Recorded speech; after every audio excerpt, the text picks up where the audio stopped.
Channel പെട്ടെന്ന് ഇങ്ങനെ ആവുക, ഇങ്ങനെ ആവില്ല. അതുകൊണ്ട് നമ്മൾ പല കാര്യങ്ങളും പിന്നെ പത്രങ്ങൾക്കുള്ളത്. അതെ, ഇനി ഒരു കാര്യം പറയാനുള്ളത്, നമ്മൾ വീട്ടിൽ വരുന്ന പ്രസിദ്ധീകരണങ്ങളെ മാതാപിതാക്കൾ ശ്രദ്ധിക്കണം. ഈ വീട്ടിൽ ഏതെല്ലാം പ്രസിദ്ധീകരണങ്ങൾ വരാം, അത് കുഞ്ഞുങ്ങൾ എത്രത്തോളം കൈകാര്യം ചെയ്യുന്നു, അതാണ് നമ്മൾ ആദ്യം ശ്രദ്ധിക്കുന്നത്. മറ്റൊന്ന്, മൊബൈലില്ലാത്ത ജീവിതമില്ലാത്ത കാലത്താണ് നമ്മൾ നിൽക്കുന്നത്.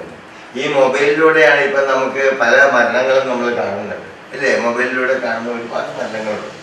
അപ്പോൾ അതില്ലാതിരിക്കണമെങ്കിൽ ഒരുവിധം വിവരം വരുന്നവരെ കുഞ്ഞുങ്ങളുടെ കയ്യിൽ മൊബൈൽ കൊടുക്കാതിരിക്കുക.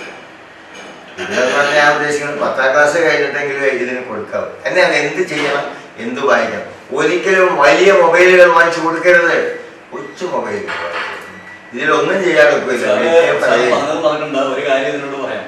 അത് ഈ കഴിഞ്ഞ ദിവസം ഞാൻ ബസ്സിൽ ഇങ്ങനെ യാത്ര ചെയ്തുകൊണ്ടിരിക്കുമ്പോൾ എൻ്റെ അരികിൽ വന്ന് ഒരാളും ഞങ്ങൾ തമ്മിൽ സംസാരിച്ച് പോന്നപ്പോഴത്തേക്കും 10,000 രൂപയുടെ മൊബൈലാണ് അയാളുടെ മോൾക്ക് 10,000 രൂപയുടെ മൊബൈലാണ് കൊടുത്തിരിക്കുന്നത്. അപ്പോൾ ഈ മൊബൈലിന്റെ പ്രവർത്തനം അത് അയാൾക്ക് അത്ര സുഖിക്കാത്തത് കൊണ്ട് ഈ മൊബൈൽ അയാൾ കൈവശപ്പെടുത്തി, മോൾക്ക് കൊടുത്തില്ല. മോള് 10ൽ പഠിച്ചുകൊണ്ടിരിക്കുക. അവിടെ ഭയങ്കര പ്രശ്നം രൂക്ഷമായി കഴിഞ്ഞപ്പോൾ അയാൾക്ക് മനസ്സിലായി, അയാളുടെ പിടി നോക്കിയെങ്കിലെന്ന് മനസ്സിലായി. എന്തെങ്കിലും ചെയ്തതെന്ന് പറഞ്ഞ അവസാനം അമ്മയാണ് ഇതിന് കൂടുതൽ സപ്പോർട്ട് ഈ മോൾക്ക് വേണ്ടി ചെയ്തു വെച്ചത്. അപ്പോൾ അദ്ദേഹം പറഞ്ഞതെന്ന് വെച്ച് കഴിഞ്ഞാല്, പിന്നെ എന്റെ കൈപ്പിടിയിൽ ഒതുങ്ങാതെ വന്നപ്പോൾ പിന്നെ ഞാൻ പ്രശ്നം വേണ്ട. അപ്പോൾ ഇത് തന്നെയാണ് നമ്മളുടെ പല കുടുംബങ്ങളിലെ സ്ഥിതി. ഇതുപോലെ തന്നെ നമ്മൾ വേറൊരു കാര്യം സാറ് നേരത്തെ പറഞ്ഞു, നമ്മൾ മാധ്യമ പ്രവർത്തനത്തിന്റെ കാര്യം പറഞ്ഞു. ഈ മാധ്യമ പ്രവർത്തകര് പലപ്പോഴും പ്രശ്നങ്ങളിൽ അകപ്പെടുന്നതിന്റെ കാരണം എന്താണെന്ന് വെച്ചാൽ, ചില ആളുകളൊക്കെ പല പ്രശ്നങ്ങളിൽ പെടുന്നുണ്ട്. നമ്മൾ സത്യസന്ധമായിട്ട് മാധ്യമ പ്രവർത്തനം ചെയ്തു കഴിഞ്ഞാൽ ഒരു കുഴപ്പമില്ല, ഒരു ദോഷം വരില്ല. നമ്മളുടെ മനസ്സ് ഈ സാമ്പത്തികമായ ബുദ്ധിമുട്ടും പ്രയാസങ്ങളും എല്ലാ മനുഷ്യർക്കും ഉണ്ടാവും. പക്ഷെ നമ്മുടെ ബ്ലഡിലുള്ള ഒരു സത്യസന്ധത, ഒരു നീതി, ഒരു ധർമ്മമുണ്ട്. അതിനെ നമ്മൾ കളങ്കപ്പെടുത്തിക്കൊണ്ട് പൈസ അയക്കുകയോ മദ്യത്തിനോ വേണ്ടി നമ്മൾ വളച്ചൊടിച്ചൊക്കെ എഴുതി കഴിഞ്ഞാൽ അവിടെ തുടങ്ങും പ്രശ്നങ്ങൾ. ഞാൻ ഈ കഴിഞ്ഞ ദിവസം ഒരു പൊതുവഴി വളച്ചു കെട്ടി കൈവശപ്പെടുത്തിയ സ്ഥലങ്ങൾ കൈവശപ്പെടുത്തിയിരിക്കുന്ന ഒരു വിഷയവുമായി ബന്ധപ്പെട്ട് ഞാനൊരു പരാതി കൊടുക്കുകയുണ്ടായി. അപ്പൊ 3.5 മീറ്റർ സ്ഥലമാണ് ആ വഴിക്ക് വേണ്ടി ഹൗസിംഗ് ബോർഡ് കൊടുത്തിരിക്കുന്നത്. അതിൽ പലരും 1 മീറ്റർ, 1/2 മീറ്റർ, 3/4 മീറ്റർ ഒക്കെ വീതം ഇങ്ങനെ കൈവശപ്പെടുത്തിയിരിക്കുകയാണ്. അപ്പൊ അതുകൊണ്ട് എന്താണെന്ന് വെച്ച് കഴിഞ്ഞാൽ ഒരു വണ്ടി വന്ന് തിരിച്ചു പോകുവാനായിട്ട് ബുദ്ധിമുട്ടാണ്. ഇപ്പൊ പോലീസ് വണ്ടി ആയാലും ശരി, മറ്റേത് ഡിപ്പാർട്ട്മെന്റിന്റെ വണ്ടി ആയാലും ശരി, ഏത് വണ്ടി ആയാലും വന്ന് തിരിച്ചു പോകുവാൻ ഒരു ബുദ്ധിമുട്ടാണ്. ആളുകൾ എന്തെങ്കിലും വീടുകൾ പണിയുന്നതിന് വേണ്ടിയിട്ട് എന്തെങ്കിലും സാധനങ്ങൾ ഇറക്കുന്ന ആ വണ്ടി വന്ന് തിരിച്ചു പോകാൻ ബുദ്ധിമുട്ടാണ്. അപ്പൊ ഈ വണ്ടി പോകുന്ന സമയത്ത്, തിരിച്ചു എങ്ങനെയെങ്കിലുമൊക്കെ പോകുന്ന സമയത്ത് വണ്ടിയുടെ സൈഡിലിരിക്കുന്ന ഗ്ലാസ് ആ പത്തലയിലൊന്ന് മുട്ടിക്കഴിഞ്ഞാൽ ഈ കൈവശപ്പെടുത്തി സ്ഥലം എടുത്തിരിക്കുന്ന ആൾ തന്നെ ഡ്രൈവർ ചീത്ത പറയും. അപ്പോൾ ഈ ഭൂരിപക്ഷം പേരും ഈ കൈവശപ്പെടുത്തിയിരിക്കുന്നവരായതുകൊണ്ട് എല്ലാവരും കൂടി ചീത്ത പറയും ഡ്രൈവർ മാത്രമല്ല, ഈ സാധനങ്ങൾ വീട്ടിലേക്ക് കൊണ്ടുവന്ന വീട്ടുകാരനെ ചീത്ത പറയും. എന്നാൽ എന്തുകൊണ്ടാണ് ഇങ്ങനെ ഒരു സൗകര്യക്കുറവുള്ളത്, ഞങ്ങൾ വഴിയുടെ സ്ഥലം കൈവശപ്പെടുത്തിയിട്ടുള്ളതാണോ അതുകൊണ്ടാണോ എന്നുള്ളത് ഈ ചീത്ത പറയുന്ന ആൾക്കാർക്ക് ആ ബോധമില്ല. അപ്പൊ ഇത് അളപ്പിക്കുന്നതിന് വേണ്ടി ബന്ധപ്പെട്ട് ഞാൻ കൊടുത്ത പരാതിയും ഒരു മാധ്യമ പ്രവർത്തകൻ, പ്രശസ്തമായ ഒരു ചാനലിന്റെ പാർട്ടിയാണ് വന്നു. അവർ വന്ന് ഫസ്റ്റില് വന്നു, ഇതൊക്കെ കുറച്ച് ഭാഗങ്ങളൊക്കെ ഷൂട്ട് ചെയ്തെടുത്തു. എടുത്തു കഴിഞ്ഞപ്പോൾ ഉടനെ അവിടെ നിന്നൊരു വിളി. കൈവശപ്പെടുത്തിയ പ്രധാനപ്പെട്ട ഒരാള് ഈ ചെക്കന്റെ ബന്ധുവാണ്. ഈ ചെക്കനെ കണ്ട ഉടനെ അവിടെ നിന്ന് വിളിക്കുകയാണ്. വിളിച്ച ഉടനെ ആ നീയാണോ മോനെ എന്നും പറഞ്ഞ് വരികയാണ്. വന്നു കഴിഞ്ഞപ്പോഴാണ് ഈ സംഗതി ഷൂട്ട് ചെയ്തെടുത്ത മാധ്യമ പ്രവർത്തകർ അബദ്ധത്തിലാകുന്നത്. കാരണം ഞാൻ വന്നിരിക്കുന്നത് എന്റെ ആളിന്റെ കാര്യങ്ങൾക്ക് എതിരായിട്ടാണല്ലോ എന്നുള്ള സംഗതി വന്നു. പിന്നെ ബാക്കി ഷൂട്ട് ചെയ്യാൻ പുള്ളിക്ക് കൈ പൊങ്ങണില്ല. അപ്പൊ ഞാൻ അരികിൽ നിൽക്കുകയാണ്. അപ്പൊ ഇവര് തമ്മിലുള്ള ബന്ധം എനിക്ക് മനസ്സിലായി. അപ്പോഴേ ഞാൻ മനസ്സിലാക്കി ഇത് സംഗതി ഗോവിന്ദാണ് എന്ന് മനസ്സിലാക്കി. അപ്പൊ പിന്നെ ഇവര് ബാക്കി ഷൂട്ട് ചെയ്യാൻ പറ്റുന്നില്ല. അപ്പൊ ഞാൻ പറഞ്ഞു, മോനെ വിഷമിക്കണ്ട, എന്താണ് വിഷമിക്കണ്ട, അതെ ചേട്ടനിക്ക് വന്നൊരു കാര്യം പറയുന്നത്. അപ്പൊ ഇവര് മറ്റൊരു നാട്ടുവിശേഷം വിട്ടുവിശേഷം ചോദിക്കണം, അച്ഛൻ സുഖമാണോ മോനെ, അവിടെ സുഖമായിരിക്കുന്നു, മറ്റുള്ള ജോലിക്ക് പോകുന്നുണ്ടോ? അപ്പൊ ഈ മാധ്യമ പ്രവർത്തനം നിന്ന് പരിങ്ങാണ്. ഞാൻ പറഞ്ഞു, നിന്റെ മാനസികാവസ്ഥ എനിക്ക് മനസ്സിലായി, നീ വിഷമിക്കണ്ട, അതെ എനിക്ക് അപ്പൊ അവനൊരു വാക്കിനോട് പറഞ്ഞു, വലിയ വലിയ ആളുകൾ കോടികളുടെ സ്ഥലങ്ങളും കോടികളൊക്കെ അഴിമതി ചെയ്യുന്നുണ്ട്. ഈ 1/2 മീറ്ററോ 1 മീറ്ററോ ഒക്കെ എടുക്കുന്ന കാര്യത്തെ സംബന്ധിച്ച് എന്തിനാ നമ്മൾ ഇത്രയും ഭാരപ്പെടുന്നത്? അവിടെയാണ് നമ്മളൊരു പൊതുസമൂഹം അറിയേണ്ടത്. നമുക്ക് നല്ല റോൾ മോഡലുകൾ ഇന്നില്ല. നമുക്ക് ഇതുപോലെയുള്ള വലിയ രീതിയിൽ കട്ടുന്നു, അതിന്റെ ചെറിയ മിനിയേച്ചറുകളാണ് ഇവിടെ സംഭവിക്കുന്നത്. നമ്മൾ പ്രതികരിക്കും, പക്ഷേ അക്ഷാഭേദപരമാണ്. നമ്മുടെ ആളുകളെ പൊതുവെ സംരക്ഷിച്ചുകൊണ്ട്, അല്ലെങ്കിൽ നമ്മുടെ കക്ഷിക്കാരെ പൊതുവെ സംരക്ഷിച്ചുകൊണ്ടാണ് നമ്മുടെ പ്രതികരണം. നിഷ്പക്ഷമായ പ്രതികരണം ഇല്ല. അപ്പോൾ എന്ത് സംഭവിച്ചെന്ന് അറിയാമോ? ഇവന്റെ മാനസികാവസ്ഥ എനിക്ക് മനസ്സിലായി. ഞാൻ പറഞ്ഞു, നീ വിഷമിക്കണ്ട, ശരി, നിനക്ക് അങ്ങനെയാണെങ്കിൽ നിന്റെ ഇഷ്ടം പോലെ നടക്കട്ടെ. അവൻ ആ വണ്ടിയൊക്കെ എടുത്ത് അവൻ പോയി കഴിഞ്ഞ് ഞാൻ ഇതിന്റെ പ്രധാനപ്പെട്ട ആളുണ്ട്, പുള്ളിനെ വിളിച്ച കാര്യം പറഞ്ഞ് അവസാനമില്ല, അവൻ പൊക്കട്ടെ, ഞാൻ നാളെ തന്നെ ആളിട്ടേക്കെന്ന് പറഞ്ഞു. എന്നെ നന്നായിട്ട് അറിയാവുന്ന പുള്ളിക്കാരൻ വേറെ ഒരു ടീമിലേക്ക് പറഞ്ഞു വിട്ടു. അവര് വന്ന് സൂപ്പറായിട്ട് അങ്ങോട്ട് എടുത്തു. അത് മാധ്യമ ആ ചാനലിൽ വരികയും ചെയ്തു, കാര്യങ്ങളും ചെയ്തു. അപ്പൊ ഞാനിത് പറയണമെന്ന് വെച്ച് കഴിഞ്ഞാൽ, ഈ മാധ്യമ പ്രവർത്തന രംഗത്തായാലും ഔദ്യോഗിക തലങ്ങളിലായാലും കർമ്മശേഷിയും ഉദ്ദേശശുദ്ധിയും സാമൂഹ്യ പ്രതിബദ്ധതയുള്ളവരുമുണ്ട്, സമൂഹത്തെ നശിപ്പിക്കുന്നവരുമുണ്ട്. ഇത് തന്നെയാണ് പല ഡിപ്പാർട്ട്മെന്റുകളിൽ ഇരിക്കുന്ന ഈ പഞ്ചായത്ത് സെക്രട്ടറി എന്ന് പറയുന്ന ആളുകളും ഒക്കെ പലരും പല സ്വഭാവക്കാരാണ്. കാരണം വെള്ളം കൊടുക്കുന്നതിനൊരു ഓണർഷിപ്പ് സർട്ടിഫിക്കറ്റ് വേണമെന്ന് വാട്ടർ കണക്ഷൻ എടുക്കുന്നതിന് വേണ്ടിയിട്ട് വേണമെന്നുണ്ടെങ്കിൽ ആ സെക്രട്ടറി കൊടുക്കില്ല, കാശ് കൊടുക്കണം. അല്ലെങ്കിൽ പുള്ളിക്ക് വേണ്ടപ്പെട്ട പുള്ളി രാഷ്ട്രീയ പാർട്ടിയുടെ ആളാണ് അവിടെ നിന്ന് വിളിച്ചു പറയാം. കാരണം വെള്ളം കൊടുക്കണമെങ്കിൽ നേരത്തെ പറഞ്ഞില്ലേ, ഗാന്ധി പറഞ്ഞിട്ടുണ്ട്, വെള്ളം, വസ്ത്രം, ഭക്ഷണം, ഹെൽത്ത് ഇതെല്ലാം സൗജന്യമാണ്. അപ്പോൾ പിന്നെ ഈ എന്താണ് ഇവിടെ കൊടുക്കുന്നത്? അത് അങ്ങനെ വിളിച്ചു പറഞ്ഞില്ലെങ്കിൽ പുള്ളി എന്താ പറയണമെന്നറിയാം. അപ്പൊ നമ്മൾ അങ്ങനെയുള്ള ആളുകളെ സമീപിക്കുമ്പോൾ നമുക്ക് കുടിവെള്ളം വീട്ടിലേക്ക് വരാൻ വേണ്ടി നമ്മളൊരു ഓണർഷിപ്പ് സർട്ടിഫിക്കറ്റ് വേണമെന്നാണ് നിയമം വെച്ചിരിക്കുന്നത്. അതിനുവേണ്ടി അപേക്ഷയുമായി ചെല്ലുമ്പോൾ അദ്ദേഹം പറയുന്നത് തരാൻ പറ്റില്ല. അപ്പൊ ഇദ്ദേഹത്തിന്റെ സ്വത്താണ്, കാരണം ഇദ്ദേഹത്തിന്റെ ഫാദർ സമ്പാദിച്ചു വെച്ചിരിക്കുന്നതാണ് ഈ സാധനം, അത് അങ്ങനെ കൊടുക്കാൻ പറ്റില്ല.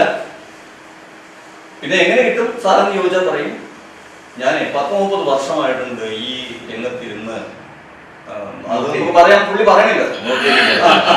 ഇനിയിപ്പോ നിങ്ങൾ ഇതിനു വേണ്ടി സുപ്രീം കോടതി പോയാലും എന്നൊന്നും ചെയ്യാനില്ല. കാരണം അത്രമാത്രം നേരത്തെ നമ്മൾ പറഞ്ഞ പോലെ രാഷ്ട്രീയത്തിൽ പുള്ളിക്കാരന് സ്വാധീനമുണ്ടെന്ന്. കാരണം പുള്ളി എത്ര വളരാത്ത പ്രവൃത്തി ചെയ്താലും പുള്ളിനെ ആ പോസ്റ്റിൽ സിനിമയായിട്ട് എത്തിക്കൊള്ളുന്നതാണ്. അതായത് അവിടെയാണ് ഈ നവമാധ്യമങ്ങളുടെ ഒരു ഇത് വേണം. മറ്റെന്ത് ദോഷവശം അതിനുണ്ടെങ്കിലും ഇത് തത്സമയം നമുക്കിത് റിപ്പോർട്ട് ചെയ്യാം, അല്ലെങ്കിൽ ചാനലിൽ വീഡിയോ ആക്കി കൊടുക്കാം. ഇത് കണ്ടാൽ ജനം പിന്നെ അതിന് പൊങ്കാലി. ഇത് സംഭവം എന്താണെന്ന് വെച്ച് കഴിഞ്ഞാല്, ഇങ്ങനെയുള്ള ഉദ്യോഗസ്ഥന്മാർ, ഇപ്പൊ നമ്മൾ ഏത് ഗവൺമെന്റ് വന്നാലും ആ ഗവൺമെന്റുകള് സാധാരണ ജനങ്ങൾക്ക് വേണ്ട പല കാര്യങ്ങളും ഉത്തരവുകളും കാര്യങ്ങളും ഒക്കെ പുറപ്പെടുവിക്കാറുണ്ട്. സത്യമായിരുന്നു.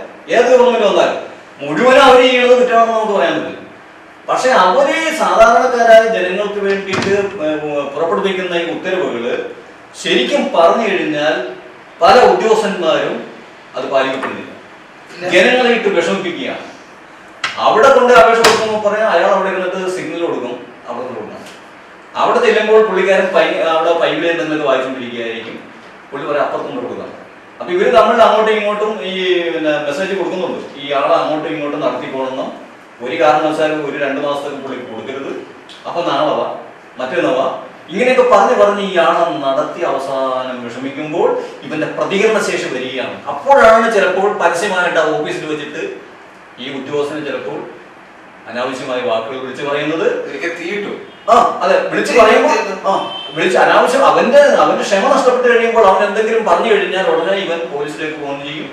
ഉടനെ പോലീസുകാർ വരും. ഔദ്യോഗിക കൃത്യങ്ങൾ നിർവഹിക്കുന്നതിന് ഔദ്യോഗിക നിർവഹണത്തിന് തടസ്സമുണ്ടാക്കിയവൻ. അതുകൊണ്ട് അവന് ക്രൂശിക്കണം. യേശു ക്രിസ്തുവിനെ പിലാത്തോസിന്റെ മുമ്പിൽ കൊണ്ട് നിർത്തിയിട്ട് പറഞ്ഞ പോലെ ഇവനെ ക്രൂശിക്കണം. അപ്പോൾ പോലീസ് വേഗം അവനെ പിടിച്ചു കൊണ്ടുപോകണം. ഇതാണ് ഇവിടെ നടക്കുന്ന പല സർക്കാർ ജീവനക്കാരും. 2% ഇപ്പൊ കേന്ദ്ര ഗവൺമെന്റ് ഈ കഴിഞ്ഞ ദിവസം കൂട്ടിയിട്ടുണ്ട്. 2%. കൂട്ടാതെ എങ്ങാനും പോയാൽ ഈ ആൾക്കാരെ പറ്റി ചീത്ത വാക്കുകളും വിളിച്ചു പറയും, പ്രതിഷേധ മീറ്റിങ്ങുകൾ സംഘടിപ്പിക്കും, എല്ലാ സ്ഥലങ്ങളിലും അവരുടെ സമരം ഒക്കെ ശക്തമാക്കും. എന്തെങ്കിലും 1%-2% കൂട്ടിക്കഴിഞ്ഞാൽ അഭിനന്ദനങ്ങൾ എന്നും പറഞ്ഞ് വാക്ക് ചെയ്യും. നമ്മൾ ഈ ട്രാൻസ്പോർട്ടിൽ തന്നെ കാണുന്നില്ല, ചില ഡിപ്പോയിലെ കണ്ടില്ലേ, ഭയങ്കര സമരമായിരിക്കും. എന്തെങ്കിലും ഒന്ന് കൂട്ടി കൊടുത്തു കഴിഞ്ഞിട്ടുണ്ടെങ്കിൽ ആ മന്ത്രിക്ക് അഭിനന്ദനങ്ങൾ. അദ്ദേഹത്തിന് തന്നെ കൂട്ടിയില്ലെങ്കിൽ ചീത്ത വാക്കുകൾ പറഞ്ഞ് വാർത്തസ്റ്റ് ഉണ്ടാക്കി വരും. അപ്പൊ ഇതൊക്കെയാണ് ഇവിടെ നടക്കുന്ന ഉദ്യോഗസ്ഥന്മാരും പല ഡിപ്പാർട്ട്മെന്റുകളിലെ ആൾക്കാരും ചെയ്തുകൊണ്ടിരിക്കുന്നത്. അതുകൊണ്ട് ഇനിയും ഈ കാരണത്തെ സംബന്ധിച്ച് മാഡം എന്തെങ്കിലും പറയാനുണ്ടെങ്കിൽ പറഞ്ഞോളൂ. സാറേ, കേരളം രക്ഷിക്കാനായിട്ട് എനിക്കൊരു ഒറ്റമൂലി ഞാൻ പറഞ്ഞോളൂ. അച്ഛൻ പറഞ്ഞു ഉള്ള ജയിലുകളൊക്കെ പൊളിച്ചു കളയുക. അതിന്റെ കാരണം ഞാൻ പറഞ്ഞോട്ടെ. നേരത്തെ നമ്മുടെ ജയിലുകളിൽ 1-2 പ്രതികളൊക്കെ ഉണ്ടായിരുന്നുള്ളൂ, 2-3 പ്രതികളെ. ഇപ്പൊ 9-10 പേരാണ്. ജയിലുകൾ പോരാ കേരളത്തില്. കാരണം കുറ്റവാളികളുടെ എണ്ണം വർദ്ധിച്ചുകൊണ്ടിരിക്കുന്നത് കൊണ്ട് നമ്മുടെ കേരളത്തിലെ ജയിലുകൾ പോരാ. എത്ര ജയിലുകളാണ് നമ്മുടെ കേരളത്തിൽ അനുദിനം വന്നുകൊണ്ടിരിക്കുന്നത് അറിയാമോ? ഞാൻ പറഞ്ഞത് പൊളിക്കണം നടന്നത്. കാരണം സംഭവിക്കുന്നത് എന്താണെന്നറിയാമോ? ഒരു പാവം കൊച്ച് എങ്ങനെയൊക്കെ കൂട്ടത്തിൽ തെറ്റുപറ്റി അവൻ മയക്കുമരുന്നിൽ പെട്ടു, ജയിലിലായി. അവൻ നേരെ ചെന്ന് അവനെ കൊണ്ടുവരുന്നത് ആ മുറിക്കകത്തൊരു പോക്കറ്റുകാരനുണ്ട്, ഒരു കള്ളനുണ്ട്, ഒരു രാഷ്ട്രീയക്കാരനുണ്ട്. അവൻ അവിടെ കിടന്നിട്ട് പോക്കറ്റ് അടിക്കാൻ പഠിക്കും, മോഷ്ടിക്കാൻ പഠിക്കും, രാഷ്ട്രീയക്കാരനായിട്ട് കോണ്ടാക്ട് വരും, അവന്റെ രാഷ്ട്രീയ സംരക്ഷണം നേടിയെടുക്കും. അവസാനം ഈ രാഷ്ട്രീയക്കാരനും ഈ കള്ളനും ഈ പോക്കറ്റ് എടുക്കാരനും ഈ മയക്കുമരുന്നുകാരും എല്ലാം കൂടി ചേർന്ന് വലിയൊരു മാഫിയ ഉണ്ടാക്കും. അവന്റെ ഭാവി ഈ മാഫിയയിലെ ആരെങ്കിലും ഒക്കെ അവസാനം ഒരു തെരഞ്ഞെടുപ്പിൽ ജയിച്ച് MLA അവരാണ് ഇവിടുത്തെ കാര്യങ്ങളൊക്കെ നോക്കുന്നത്. സത്യം പറഞ്ഞാൽ ജയിലിൽ ചെല്ലുമ്പോ ഈ പലതരം കുറ്റവാളികൾ ഒരുമിച്ചിട്ട് എല്ലാ കുറ്റവും പഠിപ്പിക്കരുത്. മയക്കുമരുന്നുകാരനും മോഷണക്കാരനും കൂടെ 2 പേരും അങ്ങോട്ട് പഠിപ്പിച്ചില്ലേ? ആ പോക്കറ്റുകാരനോട് അവരങ്ങോട്ട് പഠിപ്പിച്ചില്ലേ? കിരൺ ബേദി ചെയ്തതുപോലെ ഈ കുറ്റവാളികളെ നന്നാക്കാനുള്ള സ്ഥലങ്ങളാക്കണം ജയിലുകൾ. കൂടുതൽ കുറ്റം പഠിപ്പിക്കാനല്ല. നമ്മുടെ ജയിൽ സംവിധാനം 100% പരാജയം. 100% പരാജയം. എത്രയോ വർഷം മുമ്പാണ് 2 കണ്ണുകളും 6 കുറ്റവാളികൾ എന്ന് പറഞ്ഞിട്ട് 6 കണ്ണുകളും 12 കണ്ണുകളും 6 കുറ്റവാളികളും എന്നൊരു പടമുണ്ട്. വളരെ കാര്യം എൻ്റെ ഹിന്ദിവാക്ക് എൻ്റെ മനസ്സിലില്ല. കൊണ്ട് ശാന്താറാം എന്ന് പറഞ്ഞ ഒരു ഡയറക്ടർ ചെയ്ത ഈ കുറ്റവാളികളെ 6 കുറ്റവാളികളെ അയാൾ സമൂഹത്തിന് പറ്റിയ വിധത്തിൽ നന്നാക്കി കൊണ്ടുവരുന്ന സംഗതിയാണ്. ഇപ്പം കിരൺ ബേദി ഇത് ചെയ്തു എന്ന് പറയുമ്പോഴാണ് ഞാൻ ആ കാര്യം ഓർക്കുന്നത്. വളരെ മനോഹരമായ സംഗതിയാണ്. ഇവിടെ പലതും അങ്ങനെ ചെയ്യാൻ പറ്റും, പക്ഷെ അതല്ലല്ലോ ഇവിടെ ചെയ്യുന്നത്. ഇനി ഇതിന് ഏറ്റവും വലിയ മാർഗം ശിക്ഷിക്കപ്പെടണമെന്നാണ് ഞാൻ പറയുന്നത്. അച്ഛൻ ജയിലിൽ പോയി ചേരണമെന്ന് പറഞ്ഞതിനോടൊന്നും എനിക്കതിലെ അഭിപ്രായമില്ല. അപ്പം ഞങ്ങളുടെ വീടിൻ്റെ അവിടെയൊക്കെ ആയിരിക്കും പിന്നെ കുറ്റവാളികൾ താമസിക്കുന്നത്. അതല്ല, ഇത് മാതൃകാപരമായി ഇവിടെ ശിക്ഷ നടത്തണം. ഇപ്പൊ ഗൾഫിൽ എന്തുകൊണ്ടാണ് ഈ വഴിയിലൊരു പാരസിറ്റമോൾ എന്തുകൊണ്ടാണ്? ശക്തമായ നിയമമുണ്ട്. അതെടുത്ത് അവരുടെ കൈ വ്യത്യാസം വെട്ടിയിരിക്കുന്നുള്ള ഷുവറായ കാര്യം. എന്തുകൊണ്ട് അവിടെ കൊലപാതകം ബലാത്സംഗമില്ല? സർക്കാർ മാത്രമാണ് കൊലപാതകം ചെയ്യുന്നത്, കഴുത്ത് മുറിച്ച് കളയുന്നത്. എന്തുകൊണ്ടാണ് സംഭവിക്കുന്നു? നിയമത്തിനെ പഴുതില്ലാതെ ചെയ്യണം. ഇതങ്ങനെയല്ലല്ലോ. ഇവിടെ എന്ത് തെറ്റ് ചെയ്താലും ആ പഴുത് അടയ്ക്കാനുള്ള മാർഗമാണ് പോലീസ് അന്വേഷിക്കുക. പോലീസിന്റെ മാത്രമല്ല, രാഷ്ട്രീയ വക്കീലന്മാർ എന്ത് ഭീകരമായ പ്രവൃത്തി ചെയ്താലും ഒരു നല്ല വക്കീലിനെ കിട്ടിക്കഴിഞ്ഞാൽ ഗോവിന്ദസ്വാമി എന്ന് പറഞ്ഞ കുറ്റവാളിനെ കേരളത്തിലെ ഒരു മനുഷ്യർ പോലെ ഒരു തരത്തിലും ന്യായീകരിക്കില്ല. അയാളുടെ ലേറ്റസ്റ്റ് ഒരു പടം കാണിച്ചത് നല്ല ഫിലിം സ്റ്റാറിനെ പോലെ നല്ല ഹെൽത്തി ആയിട്ട് അതുമല്ല. എത്രയോ എനിക്ക് സത്യം പറഞ്ഞാൽ എനിക്ക് ഇപ്പോഴും വളരെ സങ്കടമുള്ള ഒരു കാര്യമാണത്. നമ്മള് എന്താ പറയാ, നമ്മള് ഒരു ക്രിസ്തീയ വിശ്വാസത്തിലൊക്കെ വിശ്വസിച്ച് നമ്മൾ പോകുന്നത്, നമ്മള് എപ്പോഴും ക്രിസ്തുവിന്റെ ഒരു ഇതനുസരിച്ച് ശത്രുക്കളെ സ്നേഹിക്കുക എന്നൊക്കെ പറഞ്ഞാൽ എനിക്ക് ഇപ്പോഴും ആ മനുഷ്യൻ വേറെ ഒന്നിനോടും എനിക്കില്ല. ആ മനുഷ്യൻ ശിക്ഷിക്കപ്പെടണമെന്ന് എനിക്ക് ഇപ്പോഴും ഭയങ്കര ആകാംക്ഷയും ആഗ്രഹമുണ്ട്. കാരണം ആ ഒരു കൈയില്ലാത്ത ആ മനുഷ്യൻ ഇത്ര നിഷ്ഠൂരമായിട്ട് ആ അമ്മയുടെ മനസ്സിലെ വേദന ഞാൻ എപ്പോഴും ആലോചിക്കാറുണ്ട്. ആ കുഞ്ഞ് 1/2 മണിക്കൂർ മുമ്പ് ആ കൊച്ചു വിളിച്ചു പറഞ്ഞു വിശക്കുന്നു അമ്മയെന്ന് വിളിച്ചു പറഞ്ഞ് അമ്മ മോക്ക് വേണ്ടി ബിരിയാണി മേടിച്ചു വെച്ച് കാത്തിരിക്കുകയാണ്.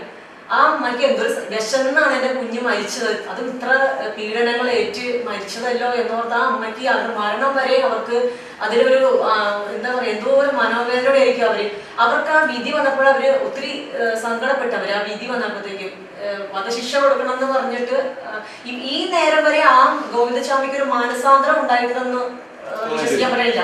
അയാളുടെ മട്ടും ഭാവവും എല്ലാം നമ്മള് മാധ്യമങ്ങളിലൂടെ ഒക്കെ വായിച്ചറിഞ്ഞതിൽ നിന്നും ആ മനുഷ്യന് ഒരു മാനസാന്തരം വന്നൊന്നും വിശ്വസിക്കാൻ പറ്റില്ല. ആ മനുഷ്യൻ പുറത്തിറങ്ങിയാൽ ഇത് തന്നെ പിന്നെയും കാണിക്കും. കോടതി പറയുന്നത് ഇത് എന്തായാലും ആ മനുഷ്യൻ കാരണമാണല്ലോ ആ പെൺകുട്ടി മരിച്ചത്. പക്ഷെ കോടതി ആ മനുഷ്യന് ആ വധശിക്ഷ മാറ്റി കൊടുത്തത് വീണതാണ് മരണകാരണം, ആ വീണത് ഇവൻ കാരണമല്ല എന്നുള്ളതാണല്ലോ. അതെ. അപ്പൊ എവിടെയൊക്കെ പിടിച്ചിട്ടാണ് എന്തായാലും അറിയാം ആ കമ്പാർട്ട്മെന്റിൽ ഇരുന്ന ആ പെൺകുട്ടി മരിച്ചത് ഈ ആള് കാരണമാണ്. ഈ ഗോവിന്ദസ്വാമി എന്ന് പറഞ്ഞ ആള് കാരണം ആ കുട്ടി അത്ര നിഷ്ഠൂരമായി മരിച്ചത്. അങ്ങനെ ആ കുട്ടീനെ മാനഭംഗപ്പെടുത്തിയതും അയാളാണ്. അതിന് തെളിവുകളും ഉണ്ട്. പിന്നെ ഈ കുട്ടി വീണ മരണകാരണത്തിന് ശരിക്കും ഇയാളല്ല കാരണക്കാരൻ എന്ന് പറഞ്ഞിട്ടാണ് അല്ലെ അയാളിൽ നിന്ന് രക്ഷപ്പെടാൻ വേണ്ടിയാണ് അവര് ചാടിയത്.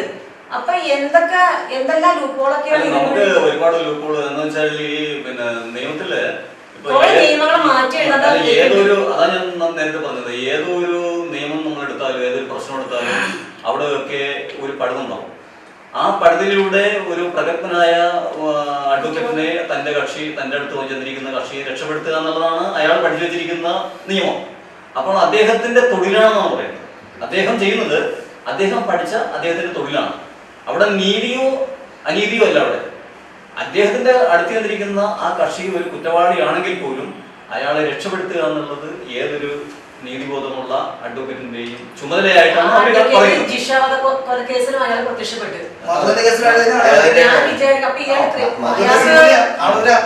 ഞാൻ വിചാരിച്ചു ഇയാൾക്കൊരു പെൺകുഞ്ഞില്ലേ എന്ന് ഞാൻ വിചാരിച്ചു. അയാൾ പെൺകുട്ടി ഉണ്ടോ? പിന്നെ നമ്മൾ നേരത്തെ പറഞ്ഞില്ലേ, ഇങ്ങനെയൊക്കെ ചെയ്ത ആളുകൾ കുറെ കഴിയുമ്പോഴത്തേക്കും, ഇപ്പൊ റെനി ജോർജിന്റെ കാര്യം പറഞ്ഞ പോലെ ഇങ്ങനെയൊക്കെ കുറെ കുറ്റകൃത്യങ്ങൾ ചെയ്ത ആളുകളൊക്കെ പിന്നീട് ഒരു മനസ്സിനൊരു പരിവർത്തനം വന്നിട്ട് അവര് പിന്നെ മറ്റുള്ളവരെ ബോധവൽക്കരിക്കുവാനായിട്ട് ഇറങ്ങുന്ന ആ ഒരു സാഹചര്യം അവിടെ ചിന്തിക്കാനുണ്ട്. കാരണം 100 പേരെ കൊന്നു മൃഗീയമായിട്ട് അവസാനം ഇയാൾക്ക് രക്ഷയില്ലാതെ വരുമ്പോഴാണോ ഇയാളൊരു ബോധവൽക്കരണക്കാരനായ രംഗത്തേക്ക് വരുന്നതെന്നും കൂടി നമ്മൾ ചിന്തിക്കണം. അല്ലാതെ നമ്മളൊരു ചെറിയ മാറ്റം ഈ പറയുന്ന ഗോവിന്ദസ്വാമിയെ സംരക്ഷിച്ച വക്കീലും അല്ലെങ്കിൽ അത്തരത്തിൽ പണ്ടുകൊണ്ട് വള്ളൂരും അപ്പൊ അതൊരു നല്ല അന്തസ്സുള്ള ജനാധിപത്യത്തിൽ വിശ്വസിക്കുന്ന നീതിബോധമുള്ള ഒരു വക്കീലിനേക്കാൾ സ്റ്റാറായി നിൽക്കുന്നത് ഇത്തരം വൃത്തികെട്ടവന്മാർ. അപ്പൊ എന്ന് മാത്രമല്ല, സമൂഹത്തില് ബഹുഭൂരിപക്ഷം ഇദ്ദേഹത്തിനെ ഫോൺ നമ്പർ എടുക്കുകയും കോണ്ടാക്ട് ചെയ്യാനും ശ്രമിക്കുകയും ഇതിനേക്കാൾ വലിയ വളഞ്ഞ വഴികൾ ഉണ്ടാക്കി വെച്ചിട്ട്, അപ്പൊ അങ്ങനെ ഒരു സംരക്ഷകരുടെ ഒരു വലയം ഇതിനകത്തുണ്ട്. നമ്മൾ കാണാത്തൊരു ചരടുണ്ട്. അപ്പൊ സത്യസന്ധരായി നിൽക്കുന്ന വക്കീലന്മാർ ഇപ്പോഴും പരിപ്പുവടയും കട്ടൻ കാപ്പിയും കുടിച്ച് നിൽക്കേണ്ട ഒരു ഗതികേടിൽ വരികയും കോടികൾ ഇവരുടെ ബാങ്ക് ബാലൻസിലേക്ക് പോവുകയും ചെയ്യുന്ന ഒരു അവസ്ഥ. അവിടെയാണ് പ്രശ്നം വരുന്നത്. സമൂഹത്തിന്റെ മനസാക്ഷിയിലാണ് ചോദ്യചിഹ്നമായി നിൽക്കേണ്ടത്. ഇത്തരം ആളുകളെയാണോ നമ്മൾ റോൾ മോഡൽ ആക്കേണ്ടത്? നമ്മുടെ മക്കൾ ഇവരെ ബോധപൂർവം അല്ല, ഇവര് ഇത് ചെയ്യുമ്പോൾ ഇവരുടെ മക്കളും ഇത് തന്നെ കണ്ടുകൊണ്ട് റോൾ മോഡൽ ആക്കുകയാണെന്നും അടുത്ത സമൂഹം വഴിതെറ്റി പോവുകയാണെന്നും നമ്മൾ തിരിച്ചറിയേണ്ട കാര്യം. അതിപ്പോ നേരത്തെ സാർ പറഞ്ഞില്ലേ, ഒരു പേഴ്സ് പിന്നെ ഇത് എന്താ കാരണം അറിയാമോ? ഏതൊരു രാജ്യത്തിനും ആ രാജ്യത്തിൻ്റെതായ ഒരു നിയമമുണ്ട്. ഏതൊരു രാജ്യത്തിനും ആ രാജ്യത്തിൻ്റെതായ ഒരു നിയമമുണ്ട്. ആ നിയമത്തിന്റെ പരിധിയിൽ നിന്നുകൊണ്ടാണ് ആ രാജ്യം മുന്നോട്ട് പോകുന്നത്. അപ്പോൾ അങ്ങനെ പോകുമ്പോഴത്തേക്കും ആ നല്ല നിയമമാണെങ്കിൽ ആ രാജ്യത്തിന് അതിൻ്റെതായ പുരോഗതി ഉണ്ടാവും, അവിടെ സമാധാനം ഉണ്ടാവും. പക്ഷെ നമ്മുടെ ഇന്ത്യയിലുള്ള എന്താണെന്ന് വെച്ച് കഴിഞ്ഞാൽ വളരെയേറെ ഒരുപാട് നിയമങ്ങളുള്ള ഒരു സംവിധാനമാണ് നമ്മുടെ ഇന്ത്യക്കുള്ളത്. ഒരുപാട് നിയമങ്ങളുണ്ട് നമുക്കിവിടെ. അത് ട്രാഫിക് ആയാലും ഏതായാലും ഒരുപാട് നിയമങ്ങളുണ്ട്. പക്ഷെ ഈ നിയമങ്ങളൊക്കെ ഇത് കൂടുതലായി പോയില്ലേ, അല്ലെങ്കിൽ ഇത് ഒരുപാട് അങ്ങോട്ട് അതിക്രമിച്ചില്ലേ, അല്ലെങ്കിൽ ഈ നിയമങ്ങളൊക്കെ ദുർബലപ്പെട്ടില്ലേ എന്ന് നമ്മൾ ചിന്തിക്കേണ്ട സമയമാണ്. കാരണം നിയമങ്ങളെല്ലാം ദുർബലമായതിന്റെ ഒരു പ്രധാന തെളിവാണ് മധുവിനെ പോലെയുള്ള ആളുകൾക്കെല്ലാം ഇവിടെ നടന്നുകൊണ്ടിരിക്കുന്നത്. ഇപ്പൊ ഇന്നലെയും കൊലപാതകം നടന്നിട്ടുണ്ട്, എവിടെയൊക്കെ കൊലപാതകം നടന്നിട്ടുണ്ട്, ന്യൂസ് ഉണ്ടായിരുന്നു. അപ്പോൾ നമ്മൾക്ക് സംസാരിച്ചുകൊണ്ടിരിക്കുമ്പോഴും കൊലപാതകങ്ങൾ നടക്കുകയാണ്. അപ്പോൾ ഇത് നടന്നു കഴിയുമ്പോഴത്തേക്ക് ഉടനെ കളക്ടറും രാഷ്ട്രീയക്കാരും അവരുടെ എല്ലാവരും കൂടി പങ്കെടുത്തുകൊണ്ട് ഒരു സമാധാന മീറ്റിംഗ് സംഘടിപ്പിക്കുക, ചായ കുടിച്ച് പിരിക്കുക എന്നുള്ള അല്ലാതെ ഉണ്ട്. അടുത്ത ഒരു ആഴ്ച കഴിയുമ്പോൾ വീണ്ടും തുടങ്ങണം. അപ്പൊ നമുക്ക് ഇതല്ല വേണ്ടത്. നമ്മുടെ രാജ്യത്ത് അല്ലെങ്കിൽ നമ്മുടെ സംസ്ഥാനത്ത് സമാധാനപരമായിട്ട് എല്ലാവർക്കും ജീവിക്കുവാനുള്ള, അല്ല നമ്മുടെ വളർന്നു വരുന്ന കുട്ടികൾക്ക് നല്ല രീതിയിൽ അവർക്ക് മുന്നോട്ട് വളരുവാനുള്ള ഒരു സാഹചര്യം ഉണ്ടാകണമെങ്കിൽ നമ്മൾക്ക് ഉള്ള നിയമങ്ങൾ കുറെ കൂടി ശക്തമാക്കിക്കൊണ്ട് നമ്മൾ ജുഡീഷ്യറിക്ക് കൂടുതൽ പ്രാധാന്യം കൊടുത്തുകൊണ്ട് നമ്മളുടെ ജനാധിപത്യത്തിൽ അധികാരത്തിലേക്ക് പോയിരിക്കുന്നവരുടെ ആ പ്രവർത്തനത്തിനൊക്കെ ഒരുപാട് നല്ല മാറ്റങ്ങൾ വരുത്തിക്കൊണ്ട് മുന്നോട്ട് പോവുകയാണെങ്കിൽ തീർച്ചയായിട്ടും നമ്മുടെ രാജ്യത്തും നമ്മുടെ സംസ്ഥാനത്തൊക്കെ നല്ലൊരു അന്തരീക്ഷം ഉണ്ടാവാൻ സാധിക്കും എന്നാണ് പ്രസിഡന്റ് സാർ പറയുന്നത്. എനിക്കൊരു കൊച്ചു കാര്യം പറയാനുള്ളത്, നമ്മൾ ഈ പത്രത്തിലെ കഞ്ചാവ് പിടിച്ചതായിട്ട് കാണുന്നു. ഇത്ര ടൺ കഞ്ചാവ് പിടിച്ച്, ഇത്ര കോടിയുടെ കഞ്ചാവ് പിടിച്ച്, ഹാഷിഷ് പിടിച്ചതൊക്കെ. ഇത് പിന്നെ എന്ത് ചെയ്തു? ഈ കഞ്ചാവ് പിടിച്ചിട്ട് എന്ത് ചെയ്തു? ഒരാളെ ശിക്ഷിച്ചിട്ടില്ല. ഈ കഞ്ചാവ് എവിടെ പോയി? ഇത് കഞ്ചാവല്ലേ? 2 കണ്ടെയ്നർ നോട്ട് നമ്മുടെ 2 കണ്ടെയ്നർ നോട്ട്. ഇന്നത്തെ പത്രത്തില് എപ്പിലെപ്സിയുടെ മരുന്ന് മയക്കുമരുന്നായിട്ട് ഉപയോഗിക്കുന്നു. അപ്പൊ പുതിയ വിവരങ്ങൾ കൊടുക്കുകയാണ് മാധ്യമങ്ങൾ. അപ്പൊ നമ്മൾ മനസ്സിലാക്കേണ്ടത് ഇതൊക്കെ സംഭവം ശരിയാണ്. അച്ഛനെന്ത് പറയാനുണ്ടല്ലോ. എനിക്കൊരു വ്യത്യസ്തമായ ഇത് തന്നെ ഇതിനോട് ബന്ധപ്പെട്ടായിരുന്നു തന്നെയാണ്. ഒരിക്കൽ ഒരു സ്ത്രീ എഴുതിയൊരു ലേഖനം ഞാൻ വായിച്ചു. അവർ ജപ്പാനിൽ യാത്ര ചെയ്യാണ്. അപ്പൊ പൈസ വേണം, ATM കയറി പൈസ എടുത്തപ്പോൾ കഷ്ടകാലത്തിന് ഇവര് പേഴ്സ് അവിടെ വെച്ച് മറന്നുപോയി. തിരിച്ചു പോന്നു. ഹോട്ടലിൽ ചെന്നപ്പോഴാണ് മനസ്സിലാക്കിയത് പേഴ്സ്. അപ്പൊ ഇവര് വേഗം വിചാരിച്ചു ഇന്ന സ്ഥലത്ത് വെച്ച് മറന്നാണ്. അവിടെ അന്വേഷിച്ച് ചെന്നു. അവിടെ ചെന്നപ്പോ പേഴ്സ് അവിടെ ഇരിപ്പില്ല. ആ സമയത്ത് ഇവരെ ഇവിടുന്ന് വിളിച്ചു, ബാങ്കിൽ നിന്ന് വിളിച്ചു. ഒരു സ്ത്രീ വിളിച്ചു ഇവരെ. എന്താ സംഭവിച്ചതറിയാമോ? ഇവർക്ക് കഴിഞ്ഞ അടുത്തതിന് ശേഷം വന്ന ഒരു സ്ത്രീ, ജപ്പാൻകാരി സ്ത്രീ കൊണ്ട് ഒരു പേഴ്സ് ഇരിക്കുന്നു. അവർ നേരെ ഈ പേഴ്സ് എടുത്ത് ബാങ്കിൽ കൊണ്ടു കൊടുത്തു. അപ്പൊ അവരെ ബാങ്കിൽ കൊണ്ട് ATM-ലെ ലിസ്റ്റ് പരിശോധിച്ചു. അപ്പൊ അവരെ ഡീറ്റെയിൽസ് കിട്ടിയപ്പോ ഇന്ന ആളാണ്, അവരുടെ കോണ്ടാക്ട് നമ്പർ ഇതാണ്. അപ്പോ അവരെ വിളിച്ച് കോണ്ടാക്ട് ചെയ്തു. എന്നിട്ട് ഈ സ്ത്രീയെ കോണ്ടാക്ട് ചെയ്യിപ്പിച്ചു. ഈ സ്ത്രീ ഇവരെ വിളിച്ചു കൊണ്ടുപോയി ബാങ്കിൽ ചെന്ന് ഞാൻ തന്ന പേഴ്സ് ഇവരുടെയാണ് സാക്ഷ്യപ്പെടുത്തി ആ ബാങ്കിൽ നിന്ന് ആ പേഴ്സ് മേടിച്ചു കൊടുത്തു. ബുദ്ധമതം ശീലിച്ച ഒരു ജപ്പാൻകാരുടെ സ്വഭാവം കണ്ടത് ആ നാടിന്റെ എത്തിക്സ് ആണ്. അപ്പൊ നമ്മുടെ സാമൂഹ്യ ബോധത്തിൽ കാതലായ മാറ്റം വരണം. നിയമങ്ങൾ കർശനമാക്കണം. പക്ഷെ അതോടൊപ്പം തന്നെ ജയിലുകൾ കുറ്റവാളികൾ പരിശീലിപ്പിക്കുന്ന കേന്ദ്രങ്ങളാകരുത്. എല്ലാ കുറ്റവാളികളും ഒരുമിച്ചിട്ട് എല്ലാവരും അങ്ങോട്ടും പരസ്പരം ചൂഷണം കൊടുത്ത് കൊടും കുറ്റവാളി ആൾക്കാർ മാറുന്നത്. ചെറിയ കുറ്റവാളിയെയും വലിയ കുറ്റവാളിയെ ഒരുമിച്ചിട്ട് കഴിഞ്ഞാൽ കുറ്റവാളി പോക്കറ്റെടുക്കാരൻ ഭവനക്കാരൻ പഠിപ്പിച്ചു, ഭവനക്കാരൻ മയക്കൂർന്ന് പഠിപ്പിച്ചു, വേറെ രീതിയിലാക്കി ഇടാനുള്ള സൗകര്യം ഇല്ല. നമുക്ക് ഇപ്പൊ ഒരു ചെറിയ കുറ്റം ചെയ്ത ഒരുത്തനെ ഒരു 10 രൂപയുടെ ഒരു പഴം ആ കൊലയിൽ മോഷ്ടിച്ചെടുത്ത് തിന്നവനെ കൊണ്ടുപോയിടുന്നത് ഈ കൊടും കുറ്റവാളികളുടെ കൂടെയാണ്. അപ്പൊ ഇത് വേറെ അവനെ സെപ്പറേറ്റ് ആയിട്ട് കൊണ്ട് ഇടാനുള്ള സൗകര്യം ഇല്ല. കാരണം 8-9 പേരൊക്കെയാണ് ഒരു ജയിലിൽ കിടക്കുന്നതാണ് ന്യൂസ് വന്നുകൊണ്ടിരിക്കുന്നത്. അപ്പൊ എങ്ങനെയായത് കുട്ടികളുടെ ജയില ഏറ്റവും അപകടകരം. കാരണം 15-16 വയസ്സാണ് നല്ല ട്രെയിൻഡ് കുറ്റവാളി അവിടെ ഉണ്ട്. അവിടെയായിരിക്കും എവിടെന്നെങ്കിലൊക്കെ രക്ഷപ്പെടുത്തി കൊണ്ടുവരുന്ന 10 വയസ്സാണെങ്കിലും 12 വയസ്സാലും കൊണ്ടിടുന്നത്. സകല വികൃതതരങ്ങളും കുറ്റങ്ങളും പഠിച്ചിട്ടേ ഈ കുട്ടികളുടെ ജയിൽ എന്ന് പറഞ്ഞാൽ വേറെ ഒക്കെ വെക്കുന്നത്. ദുർഗുണ പരിഹാര പാഠശാല പുറത്തു വരുന്നത് സർവ ദുർഗുണങ്ങളും പഠിച്ചിട്ട് തന്നെ. ഒരു പരിഹാരം ട്യൂഷനാ ചേട്ടന്മാർ പറഞ്ഞത് വളരെ മോശമായി ഒരു ഗ്യാങ്ങിൽ പെട്ടിട്ടാണ് അവിടെ നടക്കുന്നത്. അപ്പൊ നമുക്ക് ഈ പ്രോഗ്രാം അവസാനിപ്പിക്കേണ്ട സമയമായി. നമ്മളുടെ ഈ രാജ്യവും നമ്മളുടെ സംസ്ഥാനങ്ങളും ഒക്കെ അവിടുത്തെ ജനങ്ങളെല്ലാം ആഗ്രഹിക്കുന്നത് സമാധാനപരമായ അന്തരീക്ഷമാണ്, സ്വസ്ഥമായി ജീവിക്കുവാനുള്ള അന്തരീക്ഷമാണ്. അവരവർ ജനിച്ചു വളർന്നിട്ടുള്ള അവരവരുടേതായിട്ടുള്ള വിശ്വാസങ്ങളിലെല്ലാം നിന്നുകൊണ്ട് ജീവിക്കുവാനായിട്ടുള്ള ഒരു സാഹചര്യം ഇവിടെ ഉണ്ടാകണം.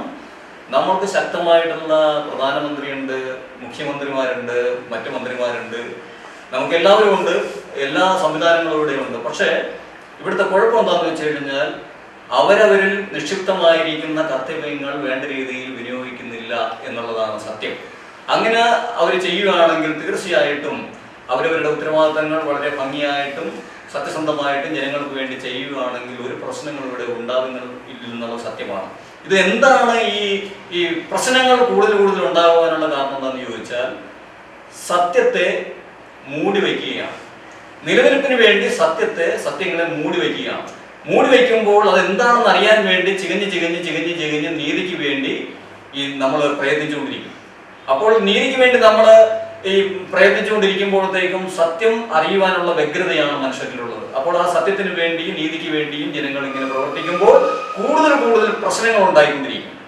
അത് മാധ്യമങ്ങളിലൂടെ വാർത്തകൾ വന്നുകൊണ്ടിരിക്കും, പലതരത്തിലുള്ള വിഷയങ്ങൾ, അഭിപ്രായ വ്യത്യാസങ്ങളും ചർച്ചകളും ഉണ്ടായിക്കൊണ്ടിരിക്കും. അപ്പോൾ ഇതിനെല്ലാം കാരണം മന്ത്രിമാരായാലും MLA-മാരായാലും MP-മാരായാലും പഞ്ചായത്ത് സെക്രട്ടറി ആയാലും വില്ലേജ് ഓഫീസറായാലും ആശുപത്രിയിലെ മറ്റ് സൂപ്രണ്ടായാലും ഡോക്ടർമാരായാലും നേഴ്സുമാരായാലും ആര് തന്നെ ആയാലും ഇങ്ങേറ്റം തപാലിലെ കത്തുകൾ കൊണ്ട് വീടുകൾ തോറും കൊടുക്കുന്ന തപാൽ ശിപായി വരെ ആയാലും അവരവരിലുള്ള കർത്തവ്യങ്ങൾ സത്യസന്ധമായി പ്രവർത്തിച്ചാൽ പ്രശ്നങ്ങളൊന്നും ഉണ്ടാകില്ല എന്നുള്ളൊരു സത്യസന്ധമായ കാര്യമാണ്. തപാലിലും ഇപ്പോൾ വലിയ അഴിമതി നടന്നുകൊണ്ടിരിക്കുകയാണ്. എനിക്ക് ഈ അടുത്ത് ന്യൂയോർക്കിൽ നിന്ന് എൻ്റെ വേണ്ടപ്പെട്ട ഒരാൾ എനിക്കൊരു കത്തയച്ചായിരുന്നു. സത്യത്തിൽ അത് ഇവിടെ വന്നു കഴിഞ്ഞപ്പോഴത്തേക്കും അതില്ല. ഇവിടെ നിന്ന് ഞാൻ അദ്ദേഹം പറഞ്ഞതനുസരിച്ച് 2-3 മാഗസിൻ അയച്ചു കൊടുത്തു. അവിടെ ചെന്നപ്പോൾ ഒന്നേ ഉള്ളൂ. അപ്പോൾ ഇതൊക്കെ തപാലിൽ നടന്നുകൊണ്ടിരിക്കുകയാണ്. അപ്പോഴാണ് തപാലിനെ കുറിച്ചുള്ള വാർത്തകൾ വന്നുകൊണ്ടിരിക്കുന്നത്. ഭയങ്കര തട്ടിപ്പാണ് തപാലിൽ നടന്നുകൊണ്ടിരിക്കുന്നത്. അപ്പോൾ നമ്മൾ മനസ്സിലാക്കേണ്ട കാര്യം എന്താണെന്ന് വെച്ച് കഴിഞ്ഞാൽ സത്യസന്ധമായ രീതിയിലുള്ള പ്രവർത്തനങ്ങൾ ഇല്ലാത്തത് കൊണ്ടാണ് പ്രശ്നങ്ങൾ രൂക്ഷമായിക്കൊണ്ടിരിക്കുന്നത്. അതുകൊണ്ട് ബഹുമാനപ്പെട്ട നമ്മുടെ സർക്കാരായാലും മറ്റ് ഇതര ഡിപ്പാർട്ട്മെന്റിലിരിക്കുന്ന ഉദ്യോഗസ്ഥന്മാരായാലും അവരവരിൽ നിക്ഷിപ്തമായിരിക്കുന്ന കർത്തവ്യങ്ങൾ ഉത്തരവാദിത്തത്തോടുകൂടി ചെയ്യുമെങ്കിൽ യാതൊരു പ്രശ്നങ്ങളും ഇവിടെ ഉണ്ടാവുകയില്ല എന്ന് പറഞ്ഞതുകൊണ്ട് മാത്രം ഇവിടെ തീരുന്നില്ല. ഈ വിഷയവുമായി മറ്റൊരു വിഷയവുമായി ഞങ്ങൾ വീണ്ടും വരുന്നതാണ്. To be just and fear not.